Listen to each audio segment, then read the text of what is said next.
So good morning, guys.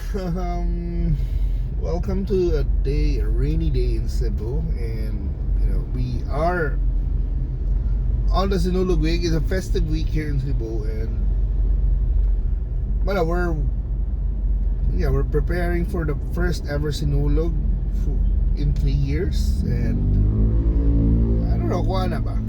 Exciting times, and I saw some videos atong sa Sinulog sa kabataan, and I'm really happy to see the dancing again, the revelry. Impressive King Karkar, ang lumad ba sa kanon sa street dancing is awesome also.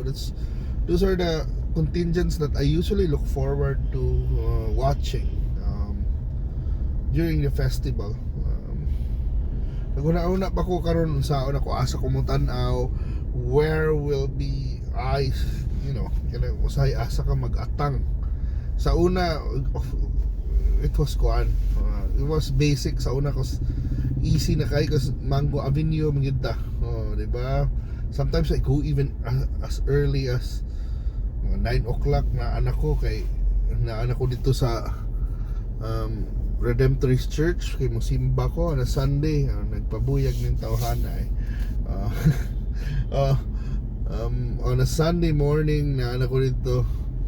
So anyway, today kuan sa ta tanaw ta diri sa sa Cebu Business Park. What's the kahimtang today? How are the streets? Nabay sinulog feels diri o sa landers, at least on nice sinulog feels, but nabay fiesta feels. Medyo wala may kuan. It's been a while na marabag I'm showing you this area also. So mali ang Cebu Business Park, mali bagong mga billboard si Bea Alonzo ba na? Let's take your shot to Tanduay. There's a new Mark Cafe 5-in-1 na si Ian Veneracion ang kuan.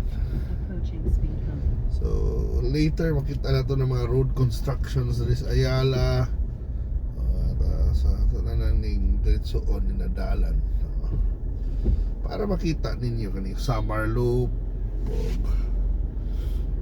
uban pa, di ba? How do we go about it? So yeah, of course sakto sa ilang gibuhat na we're trying to update the streets there is Ayala kaning Cebu Business Park. Di ba? This really is one of the best business districts probably in the country ba. May pagka-manage ba, pero tanaw lang mga daan, tinuod lang kinahanglan na i-update, upgrade, or even repair. The simple term is repair. Okay, daghan sa mga karaang structures diri. Can you imagine this, mga 1990s na mga 93, 94, mga nga. Yeah, when I left college, mostly mo pagkahalin pagka-develop so left for college in Manila. So this is around almost 25 years, I think. Lapas na 22 plus almost 30 years na di ay almost. So around 38, 39 yan na ba. A lot has changed, pero muna nalagyan po ng main. This is like the main shopping district hapon. So you've seen this, pero tanaw na tas tanang side streets later para afterwards mo tuyok ta maati ta Summer Loop. Diha mo U-turn. Tas tumoy mo U-turn. And by the way, congratulations to all who participated in the Cebu Marathon 2023. Congratulations, especially sa mga first timers na nilagan ng 42 or 21K. And it was somehow a historic run because the people there were the first ones to really cross the bridge, na naglakaw, nagdagan. Di ba? Or nagkamang. But yes, impressive feat for sure. Daghan kong mga amigong nanagan. I'm so proud of all of you that I human, and of course congratulations to all the organizers, diba, na nakuan. It was a good. Oh, ayaw overtake. Motor ka, no? Samson yung motor taon overtake man sa kuan. So U-turn ko dire. Pwede kumukuan diha na lang. Dire lang ta diretso ta. Nasa yung mga fun run dire by the way.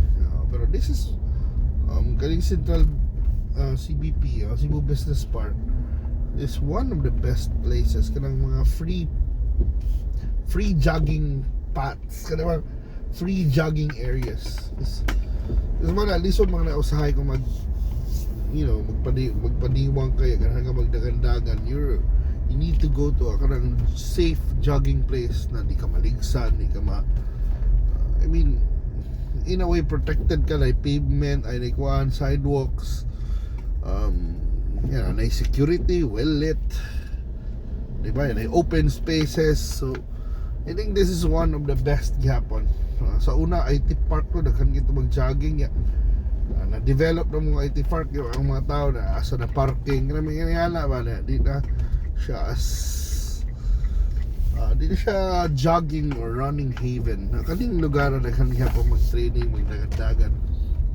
Because as you said, as you see, lagi po yung mga bakanting lote, mga hawan, may mga kahoy, kung magdagan-dagan ka, dili kayo siya as init. This is summer loop, so kita sa mga kuan. Ako na ipakita din yung update, especially sa akong mga friends na from abroad na who used to work here. Labi na katundagan kayo mga taga Lexmark yan, nag-abroad na, the IT people. Himinga mo din lugar. So mga gihapon, guwapa gihapon yung lugar. And the nice thing anila ron kining summer loop is na siya yung mga buses, ilang jeeps. So na bus pa dong IT park. Uy, malate na si Inday.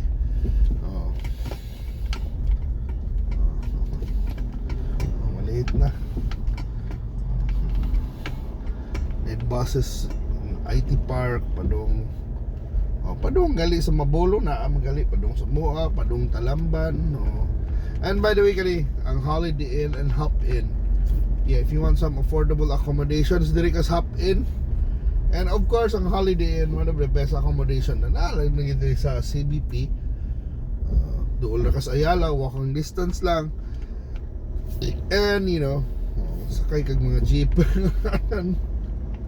You want to go to this makasakay siya po kag jeep yes at bang.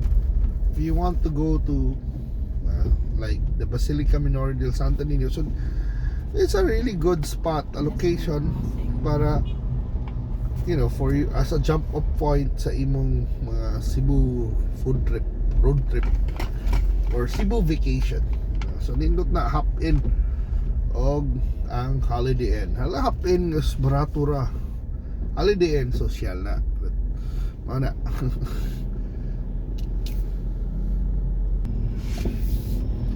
alright guys, mana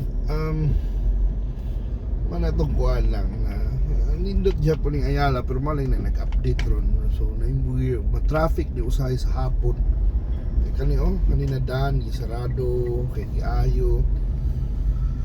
So we're all diverted towards this road. Kaning madung sa kaning pag-ibig na building. But okay pa man kanong orasa. Pero wala usahay sa hapon medyo maghuot na, especially kanang maghuot na sa dihas Talamban. Manay kuha na nato pantayan lang, but all in all kuha naman mani kahimtang karon diri sa Ayala Center Cebu, or Cebu Business Park. Ano yung Ayala. So we're gonna end our trip dito sa Ayala again para makita ninyo masud na dito na pit. Para kita lang ninyo ang kuhan ba, ang kisaw diri. This is the new way to Archbishop Reyes. So ako magdiretso sa Ayala para kita niyo Ayala Center Cebu, mga short trips lang niya itong gibuhat ron para you'll know mga places to go to Cebu, in Cebu, mga mani one of the major malls dali ang Ayala Center Cebu, located at the Cebu Business Park. So mana so doon na sa mga trabahoan, mga hotel ug uban pa. Diba? Like the world, the giving machine, palit mo ng giving machine, no? Maghan mo matabangan ana, diba? So only one of the entrances sa Ayala Center Cebu. So and thank you so much for watching. Kita-kits na sa pohon sa atong mga sunod na mga biyahe. Bye bye bye.